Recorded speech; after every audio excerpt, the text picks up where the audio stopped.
Today on the Stay at Home Chef, I'm showing you how to make cilantro-lime grilled watermelon. That's right, I said grilled watermelon. Grilling your watermelon brings out this smoky, savory side to watermelon that I never knew existed.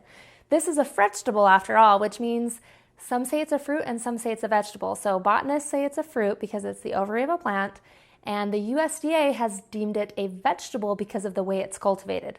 So it's in the same category as cucumbers and zucchini, so don't be too weirded out by this. It's actually really delicious. You'll need to slice your watermelon. You want it like 1.5 inches thick. Then take your slice and quarter it. All right, next we are going to brush our pieces of watermelon with olive oil and lime juice. Brush them with the lime juice and the olive oil. You want to make sure you get both sides. Next, I'm going to sprinkle a little bit of salt on these pieces of watermelon. Just like any other time you use salt, this is a flavor enhancer, and it's really going to bring out some deep flavors in the watermelon that you didn't know were there.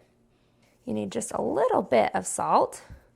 Then make sure you flip them over and do the other side too. Next up, we have some chopped cilantro. You want to sprinkle just a little bit on.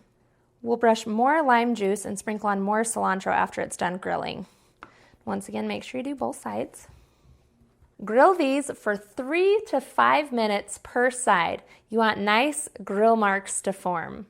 Once they're done, brush them with a little more lime juice and sprinkle them with more of that fresh cilantro. It might seem a little weird and crazy, but trust me, it's delicious and it'll bring an interesting side dish to your summer barbecues. The full written recipe is in the video description. Give this video a quick thumbs up to let me know you liked it, and subscribe to my channel for more awesome recipes. See you later.